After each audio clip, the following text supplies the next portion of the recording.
Brian Thompson stood in front of an empty concrete shell on Soi Buakaw, staring at the rusted padlock on the door, where his dream had been just 72 hours earlier, the bar he had bought for $220,000. The business he thought would secure his future with the woman he loved, now stripped to the walls, sold off piece by piece, while Samruddhi vanished into the neon chaos of Thailand, with another man's promises in her ear and Brian's life savings in her bank account. He was 58 years old, standing in the late afternoon heat of Pattaya, and he could not understand how everything had gone so catastrophically wrong. Just 3 months earlier, Brian had been sitting in his small apartment in Seattle, Washington, planning his retirement with the kind of excitement he had not felt in decades. He had spent 32 years selling restaurant equipment, industrial ovens, refrigeration units, stainless steel counters to restaurants, hotels, and catering companies across the Pacific Northwest. It was steady work, reliable income, but it had never been glamorous or particularly fulfilling. It was simply what he did. His marriage had ended 4 years prior. There had been no drama, no infidelity, just a slow erosion of connection, until one day his wife told him she wanted something different. They sold the house, split the assets, and went their separate ways. Brian moved into a one-bedroom apartment near Green Lake, continued working, and told himself he was fine, but he was not fine. He was lonely in a way that felt permanent, as if he had missed some crucial window in life, and now the door was closed forever. When his company was acquired by a larger competitor in early 2023, Brian was offered a buyout package. It was not a fortune, but it was enough $350,000 after taxes. He was 58, tired, and ready to stop pretending that his life in Seattle held any meaning. He had no children, no romantic prospects, and no real reason to stay. So he began researching places where he could retire early, live comfortably, and maybe, just maybe, find something that felt like happiness. Thailand kept appearing in his searches. The cost of living was low, the weather was warm, and there was an entire community of Western retirees who had made the move and never looked back. Pattaya, in particular, seemed to offer everything he was looking for: beachfront living, affordable rent, good food, and a nightlife that promised companionship without judgment. Brian was not naive. He knew what Pattaya was known for, but he also knew that he was tired of being invisible, tired of going to bed alone every night, tired of feeling like his life had already ended even though he was still breathing. In June of 2023, Brian booked a one-way ticket to Bangkok and began what he hoped would be the final chapter of his life, a chapter that would be defined not by regret and routine, but by adventure, connection, and the simple pleasure of waking up each day in a place that felt alive. He arrived at Suvarnabhumi Airport on a humid evening, the kind of heat that clings to your skin and makes every breath feel heavy. He took a taxi to Pattaya, watching the highway stretch out before him, the lights of the city growing brighter as they approached. He had rented a small studio apartment in Jomtien, just south of the main tourist area, in a building that catered mostly to long-term foreign residents. The rent was 12,000 baht per month, less than $400, and the apartment was simple but clean, with a balcony that overlooked the street below. For the first few weeks, Brian spent his days exploring the city, walking along Beach Road, eating street food, and trying to adjust to the overwhelming sensory experience of Pattaya. It was louder, dirtier, and more chaotic than he had imagined, but it was also intoxicating. There was energy here, a sense that anything could happen at any moment. People smiled at him, greeted him, asked where he was from. He had not felt this noticed in years. At night, he would walk down to Walking Street or explore the smaller swa that branched off into neighborhoods filled with bars, restaurants, and clusters of motorbikes parked haphazardly on the sidewalk. He was not looking for anything specific, just trying to understand the rhythm of the place, the unspoken rules, the way life worked here. It was during one of these walks, about 3 weeks after his arrival, that Brian first stepped into a small beer bar on Soi Buakaw called Lucky Star. The bar was nothing special, a narrow open-air space with a wooden counter, a few high stools, and a row of beer coolers along the back wall. There were 4 or 5 girls working there, dressed in shorts and tank tops, chatting with a handful of older Western men who sat drinking and watching sports on a small television mounted in the corner. Brian took a seat at the bar and ordered a Leo beer. One of the girls brought it over, popped the cap, and set it down in front of him with a smile. Her name tag read, May. She was petite, with shoulder-length black hair and a face that was more cute than beautiful round cheeks, bright eyes, and a smile that seemed genuine rather than performative. She asked him the usual questions. "Where are you from? How long have you been in Thailand? Do you like Pattaya?" Brian answered politely, and she lingered, leaning against the bar and laughing at his jokes in a way that made him feel like he was actually funny. He stayed for 2 beers, then 3. May kept coming back to talk to him, even though there were other customers in the bar. She told him she was from Buriram, a province in the northeast, and that she had been working in Pattaya for 6 years. She said she did not really like the work, but it paid better than anything she could find back home. Brian liked the way she spoke direct, unfiltered, without the overly sweet demeanor that some of the other girls seemed to adopt. She felt real. When he finally paid his bill and stood to leave, May touched his arm lightly and said, "You come back tomorrow, okay? I want to see you again." Brian did come back the next day, and the day after that. Within a week, he was visiting Lucky Star almost every evening, always sitting at the same spot at the bar, always talking to May. She began to remember details about him, what he liked to drink, where he had eaten lunch, the stories he told about his life back in Seattle. She started calling him my heart, a term of endearment that made him feel both ridiculous and deeply wanted. It was not long before their interactions moved beyond the bar. May began texting him during the day, asking how he was, what he was doing, sending him photos of her lunch or a funny meme she had found online. She invited him to take her out for dinner on her night off, and they went to a small Thai restaurant near the beach where she ordered for both of them and laughed at his attempts to use chopsticks. After dinner, they walked along the beach, and she took his hand without asking. Brian felt something shift inside him, a warmth, a sense of possibility he had not felt in years.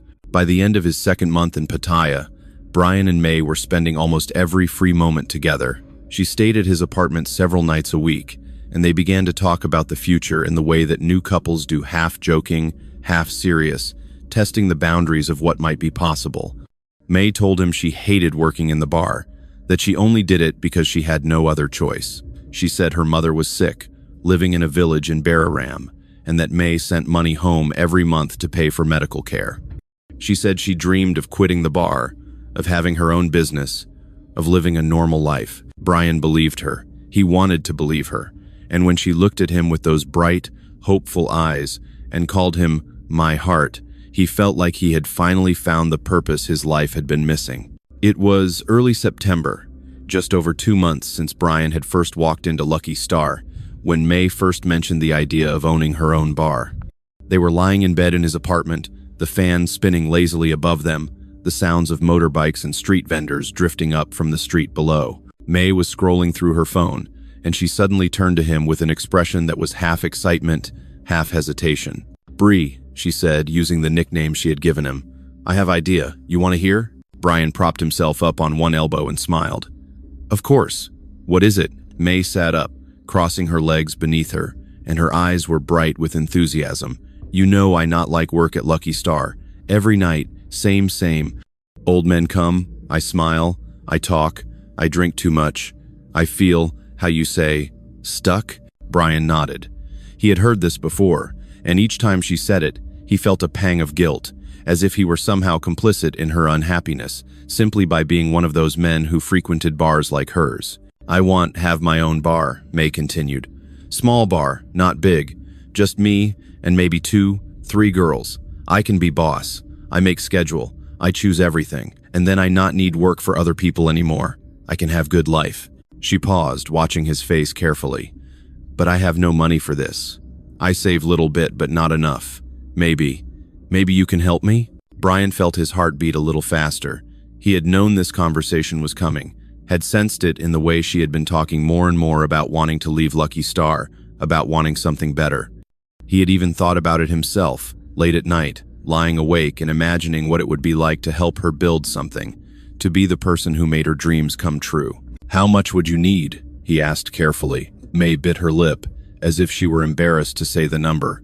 "I not know exactly. Maybe $100,000? Maybe little more. Need rent space, buy furniture, buy drinks, pay for license, pay for renovation, In Thailand, everything need money first. $100,000.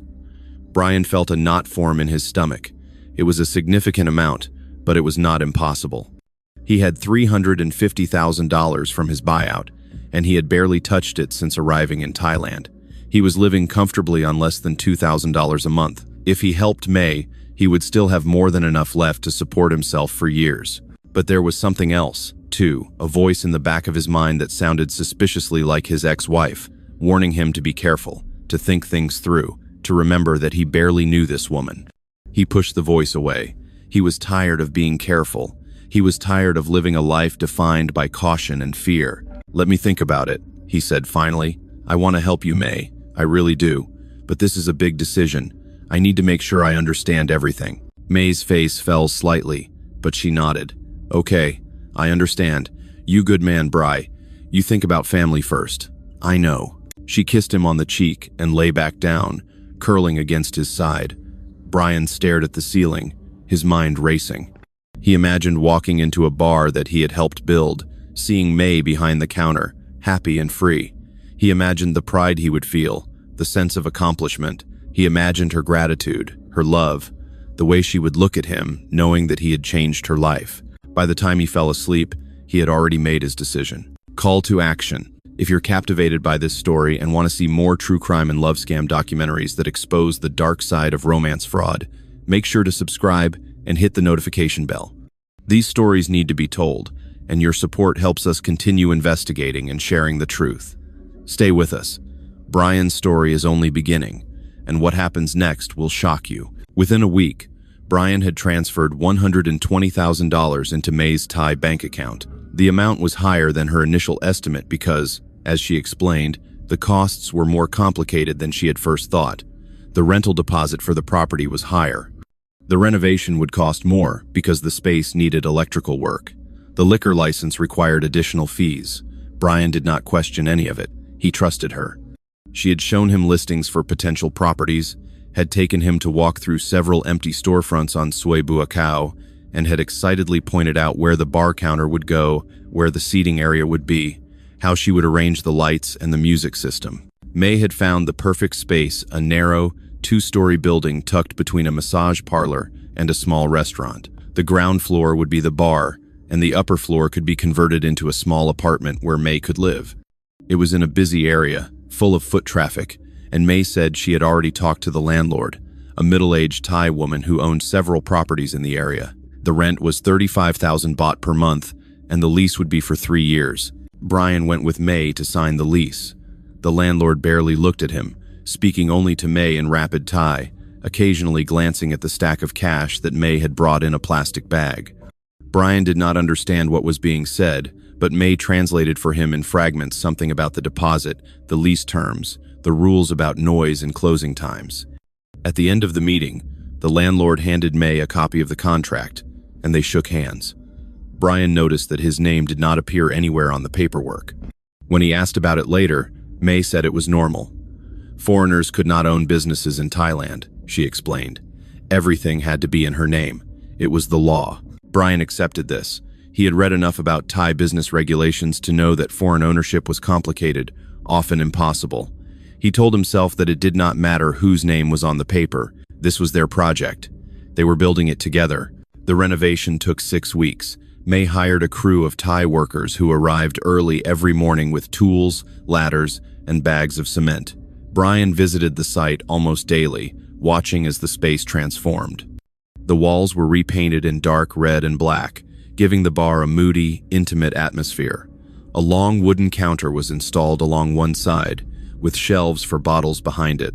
High tables and stools were arranged near the entrance, and a small stage area was built in the back corner for a DJ or live music. May had insisted on installing quality sound equipment, speakers, amplifiers, a mixing board because she said music was the most important part of any bar in Pattaya. Brian paid for all of it, every invoice, every receipt, every unexpected cost. The electrical work cost more than expected. The liquor license required an additional payment to expedite the process. The furniture supplier demanded cash up front. The workers needed to be paid weekly. Brian watched his bank account shrink with each transaction, but he told himself it was an investment. He was building something real. He was building a future with May. By mid-November, the bar was nearly finished. May had named it Dream Bar, and she had a custom neon sign made that glowed bright pink and blue above the entrance. She hired 3 girls to work with her young women from Eisen, who had worked in other bars and knew how to handle customers. She stocked the coolers with beer, filled the shelves with whiskey and vodka, and set up a small kitchen area where they could prepare simple snacks, fried rice, spring rolls, chicken skewers. The grand opening was scheduled for the last Friday in November. May had created flyers and posted them around Soi Bua Khao, and she had invited some of her friends from Lucky Star to come for free drinks. Brian felt a swell of pride as he stood outside Dream Bar on opening night, watching people trickle in, hearing the music pump out into the street. May was behind the counter, radiant, laughing, serving drinks with the confidence of someone who had finally found her place in the world. Brian sat at one of the high tables near the entrance, nursing a beer, watching her. She caught his eye and blew him a kiss. He felt, in that moment, like the luckiest man in Pattaya. The bar did well in the first 2 weeks. It was busy most nights, with a steady stream of customers, older Western men, a few younger backpackers, groups of Thai locals who came for the cheap drinks and loud music. May worked hard, staying behind the counter until closing time, managing the staff, keeping the energy high. Brian helped where he could, mostly by sitting in the bar and being a friendly face, occasionally covering a tab for a customer who seemed short on cash. But he also began to notice small changes in May's behavior. She was often tired, snapping at him when he asked about the finances or how much money the bar was making. She said she was too busy to talk about it, that he did not understand how stressful it was to run a business. When he asked to see the books, the daily sales records, the expenses, the profit margins, she became defensive. "You not trust me?" she would say, her voice sharp. "You think I steal from you?" Brian always backed down. He did not want to fight. He did not want to seem controlling or suspicious. He told himself that she was under a lot of pressure, that she was doing her best, that he needed to be patient. By mid-December, Brian had invested a total of $220,000 into Dream Bar. The number shocked him when he finally calculated it, sitting alone in his apartment one afternoon, going through bank statements and receipts. He had told himself it would be 100,000, maybe 120, but the costs had kept climbing. More inventory, repairs to the sound system, a deposit for a new license, salaries for the staff. May had always had a reason, always had an explanation, and Brian had always said yes. He still had enough money to live on, but the buffer he had once felt was gone. He was no longer comfortable. He was committed. It was late December when Brian first felt the cold edge of doubt creep into his mind. He had been at Dream Bar almost every night since it opened, sitting at his usual spot near the entrance, watching May work, chatting with customers, playing the role of the supportive partner. But he had started to notice things that did not quite add up. The bar was busy, often packed with customers, yet May always seemed stressed about money. She would tell him they were barely breaking even, that the costs were higher than expected, that they needed more cash to keep things running smoothly. Brian had already given her an additional $15,000 just 2 weeks after the opening. Money, she said, was needed to pay the staff and restock the bar. He had not asked for receipts. He had not asked for proof. He had simply transferred the money. But one evening, while May was in the back room dealing with a supplier, Brian overheard a conversation between 2 of the bar girls. They were speaking in Thai, assuming he could not understand, but Brian had picked up enough of the language over the past few months to catch fragments of what they were saying. One of them mentioned a man named Somchai, someone who had been coming to the bar regularly, someone May had been spending time with. The other girl laughed and said something about May being clever, always having a backup plan. Brian felt his stomach tighten. He did not confront May that night. He told himself he was being paranoid, that he had misunderstood, that the girls were just gossiping, but the seed of suspicion had been planted, and it grew quickly. A few days later, Brian decided to do something he had never done before. He showed up at Dream Bar in the middle of the afternoon, when it was usually closed. He had told May he was going to Bangkok for the day to renew his visa, but instead, he took a motorbike taxi to Soi Bua Khao and walked quietly down the street toward the bar. As he approached, he saw that the metal shutters were half open, and he could hear voices inside. He peered through the gap in the shutters. May was there, sitting at one of the tables with a Thai man Brian had never seen before. The man was in his 40s, well-dressed, and he had a leather briefcase open on the table in front of him. May was laughing, leaning close to him, her hand resting on his arm. They were speaking in Thai, too fast for Brian to follow, but the tone was familiar, intimate, flirtatious. Brian felt a surge of anger and heartbreak. He pushed the shutter open and stepped inside. May looked up, her face going pale. The man stood quickly, grabbing his briefcase, and said something to May in Thai before hurrying out the back door. "Bree," May said, her voice tight. "What you doing here? You say you go Bangkok." "Who was that?" Brian asked, his voice shaking. "Just friend. He helped me with business. Why you come here like this? You spy on me?" "I wasn't spying. I just wanted to see you.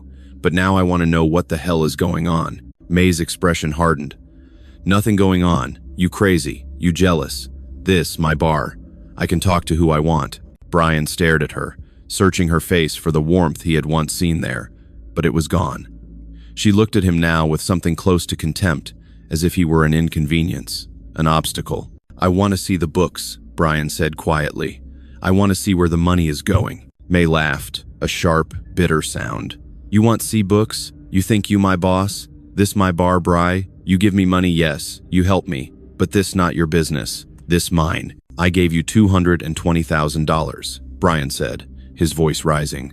"I think that makes it my business." May's eyes flashed with anger. "You give me because you want me love you, because you want feel like big man. Now you complain? Now you want control me? You same like all Farang. You think you can buy me." The words hit Brian like a physical blow.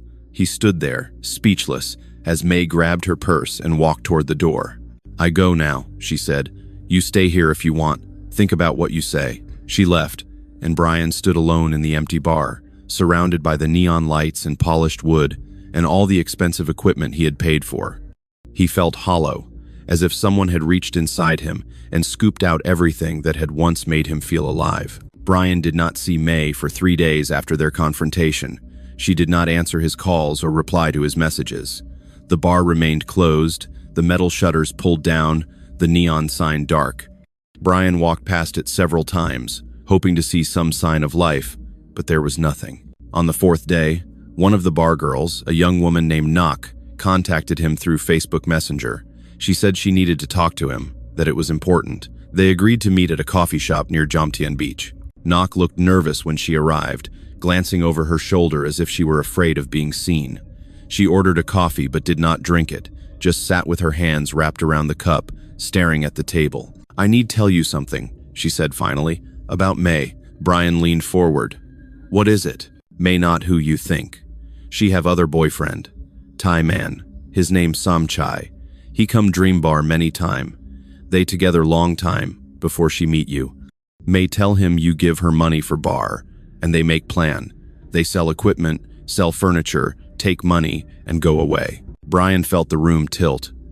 "What are you talking about?" Nak looked up at him, her eyes filled with pity. "I sorry. I like you. You good man, but May not good woman. She do this before. In Chiang Mai, she do same thing.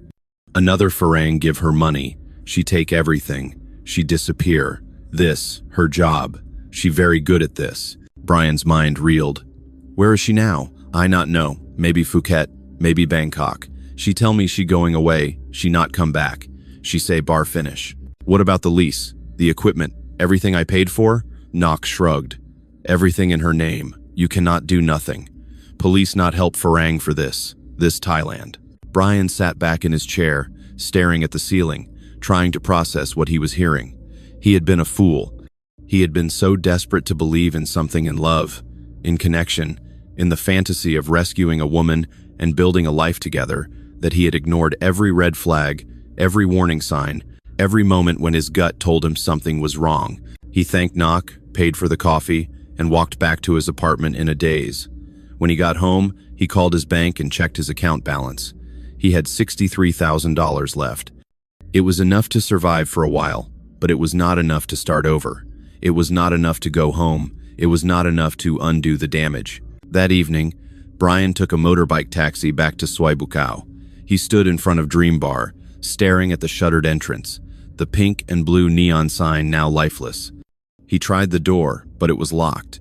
He peered through the gaps in the shutters, and what he saw made his blood run cold. The bar was empty, completely empty. The counter was gone. The tables and stools were gone. The sound equipment, the shelves, the coolers, everything had been stripped out. The walls were bare, the floor covered in dust and debris. It looked like the place had been abandoned for years. Brian stood there for a long time, unable to move, unable to think. He had bought this bar, he had paid for every piece of it, and now it was gone, as if it had never existed. Brian went to the police the next morning. He brought his bank statements, his receipts, the screenshots of his conversations with May. He sat in a cramped office in the Pattaya police station, across from a bored-looking officer who barely looked at the documents Brian had spread out on the desk. "This is civil matter," the officer said in broken English. "Not criminal. You give money to girlfriend, she use money. You cannot prove she steal. Everything in her name. You sign nothing. You have no claim. But she lied to me," Brian said, his voice desperate. "She took my money and disappeared. She sold everything. Doesn't that count as fraud?" The officer shrugged. "Maybe, but difficult to prove. You need lawyer. You need go to court, take long time, cost much money, and maybe you lose." Brian left the police station feeling defeated. He knew the officer was right. He had no legal recourse. He had willingly given May the money. He had signed nothing. He had no proof of ownership, no contract, no written agreement. In the eyes of the law, he was simply a foreigner who had made a bad decision. Over the next few weeks, Brian tried to piece together what had happened. He learned from other expats in Pattaya that May's real name was Somruddhi Kamsing and that she had a long history of scamming foreign men. She had done this at least 3 times, before convincing men to invest in businesses, then disappearing with the money. She was known in certain circles, whispered about in bars and online forums, but no one had ever been able to prove anything or bring her to justice. Brian also learned that the man he had seen with May in the bar Sumchai was her long-term boyfriend, possibly even her husband. They worked together, running the same scam over and over, targeting lonely older men who were desperate for connection. They were good at it. They knew exactly what to say, how to build trust, how to exploit vulnerability. Brian felt humiliated. He felt stupid. He felt like he had been reduced to a cliché, the naive foreigner who falls for the beautiful Thai woman and loses everything. He had become the punchline of a joke he had once thought he was too smart to fall for. His money was gone. His dream was gone. And worst of all, his sense of self-worth was gone. He no longer knew who he was or what he was doing in Thailand. He had come here seeking a fresh start, and instead, he had walked straight into a trap. By January of 2024, Brian had moved out of his studio apartment in Jomtien. He could no longer afford the rent. He found a cheaper place in a rundown building near Swai Chayapun, a neighborhood where long-term expats lived on tight budgets. The new apartment cost 7,000 baht per month, just over $200, and it was small, dark, and smelled faintly of mildew. But it was all he could afford. He still had around $55,000 left in his bank account, but he was terrified of running out. He began cutting costs wherever he could. He stopped eating at restaurants and started buying food from street vendors. He stopped taking taxis and started walking everywhere. He stopped going to bars entirely, unable to stomach the sight of the neon lights and the laughter and the girls who reminded him of May. Brian also began looking for work. He was 58 years old, living in a foreign country on a tourist visa, and he had no legal right to work in Thailand. But he needed money, and he needed something to occupy his mind before the guilt and shame consumed him entirely. Through a mutual friend, he met an older British expat named Roger, who owned a small guest house in Jomtien. Roger was in his 70s, struggling with arthritis, and he needed someone to help manage the property, checking guests in and out, handling maintenance requests, keeping the place clean. He offered Brian a part-time position, paying 15,000 baht per month, around $450. It was not much, but it was something. Brian took the job. He worked 6 days a week, arriving at the guest house at 8 in the morning and leaving around 6 in the evening. The work was monotonous and exhausting, but it gave him a routine, a sense of purpose. Roger was kind to him, never asking too many questions about why Brian had ended up in this situation. He seemed to understand that Pattaya was full of men like Brian, men who had come seeking something better and had found only loss. In the evenings, Brian would return to his apartment, eat a simple meal, and lie on his bed, staring at the ceiling. He thought often about May, about the way she had looked at him in those early days, the way she had called him my heart. He wondered if any of it had been real. He wondered if she had ever felt anything for him at all, or if he had simply been a mark, a walking ATM machine with a desperate need to be loved. He also thought about his life back in Seattle, the life he had so eagerly abandoned. He thought about his ex-wife, his old job, his old apartment. It had not been exciting, but it had been stable. It had been safe. He had thrown all of that away for a fantasy, and now he was paying the price. In March of 2024, Brian received a message on Facebook from a man named David, an Australian who had also been scammed by May. David had seen Brian's posts in an expat forum where Brian had shared his story as a warning to others. David said he had lost $90,000 to May 2 years earlier, investing in a restaurant that had also been stripped and abandoned. David suggested they meet, and they arranged to have coffee at a small cafe in Pattaya. David was in his early 60s, gray-haired and weary-looking, and he told Brian a story that was eerily similar to his own. May had worked in a bar. She had been sweet, vulnerable, full of dreams. She had convinced David to invest in a business. She had disappeared with the money. I tried to sue her, David said. Spent another $20,000 on lawyers. Got nowhere. The courts don't care about foreigners who make bad business decisions. I eventually just gave up and went back to Australia. But I wanted to come back and warn people. She's still doing it, you know. She's still out there. Brian felt a surge of anger. How is she getting away with this? Why isn't anyone stopping her? David shrugged. Because she's smart. She never does anything technically illegal. She gets men to give her money willingly. She never signs contracts with them. She never makes written promises. Everything is verbal. Everything is based on trust. And once the money is gone, there's nothing anyone can do. Someone has to stop her, Brian said. Maybe, David replied. But it won't be us. The system doesn't work that way here. The best we can do is warn other guys. Tell our stories. Hope that someone listens. Brian left the meeting feeling even more defeated. He realized that he would never get his money back.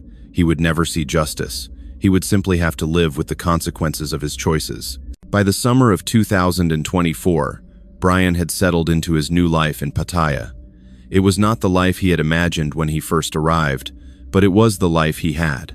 He continued working at Roger's guest house, saving what little money he could, and trying to rebuild some sense of stability. He had made a few friends among the other long-term expats, men who had similar stories, similar regrets. They would meet for cheap dinners, share beers on the beach, and talk about the mistakes they had made and the lessons they had learned. There was a strange comfort in their shared brokenness, a sense that they were all survivors of the same war. Brian also began volunteering with a small expat-run organization that helped educate newcomers about the risks of scams and romance fraud in Thailand. He gave talks at expat meetups, sharing his story in the hope that it might prevent someone else from making the same mistakes. It was difficult, standing in front of a group of strangers and admitting his failures, but it also felt like a form of redemption. If he could save even one person from what he had gone through, then maybe his suffering would have some meaning. He never heard from May again. He searched for her online occasionally, looking through social media profiles and bar worker forums, but she had vanished completely.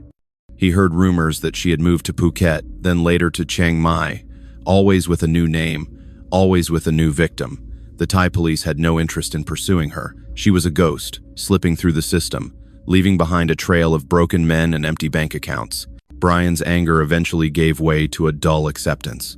He had made his choices.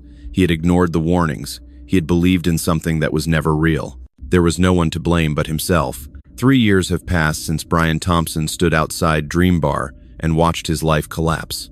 He is now 61 years old, still living in Pattaya, still working part-time at Roger's guest house. He has not returned to Seattle. He cannot afford to. His savings have dwindled to just under $30,000, enough to survive for a few more years if he remains careful, but not enough to rebuild the life he once had. He lives quietly now, without the dreams or expectations that once defined him. He has learned to be content with small pleasures, a cold beer at sunset, a good meal from a street vendor, the company of friends who understand what it means to lose everything and still keep going. He no longer searches for love or connection. He no longer believes in fresh starts or second chances. He has accepted that this is his life now, and that it will probably remain this way until the end. When people ask him about his time in Thailand, he tells them the truth. He does not sugarcoat it or make excuses. He says he came to Pattaya looking for happiness and found only loss. He says he bought a bar for a woman he loved, and she took everything and disappeared. He says he was a fool, but he was also human, and that sometimes those two things are the same. Brian still walks past the building on Soi Buakaw, where Dream Bar once stood. It has been rented out to someone else now, a small convenience store that sells instant noodles and bottled water. The neon sign is gone. The music is gone. There is no trace of what once existed there, no evidence of the $220,000 that Brian poured into that space, believing he was building a future. He stands there sometimes, staring at the storefront, remembering the night of the grand opening, the way May had smiled at him from behind the bar, the way he had felt like the luckiest man in the world. It feels like a lifetime ago. It feels like someone else's memory. Brian Thompson came to Thailand seeking a simple life in paradise. What he found instead was a painful education in trust, vulnerability, and the high cost of believing in love without question. He thought he was buying a bar. He thought he was building a dream.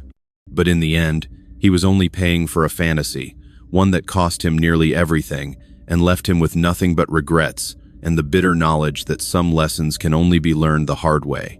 He does not hate May. He does not even hate Thailand. He simply exists now, moving through his days with the quiet resignation of a man who has learned that paradise always comes with a price, and that sometimes the price is far higher than anyone could ever imagine. Brian's story is a stark reminder that romance scams can happen to anyone, regardless of age, intelligence, or life experience. If this documentary opened your eyes to the realities of love fraud in Southeast Asia, please subscribe to our channel and share this video with someone who needs to hear it. Your awareness could save someone from making the same devastating mistakes. Stay safe, stay informed, and remember, if something feels too good to be true, it probably is.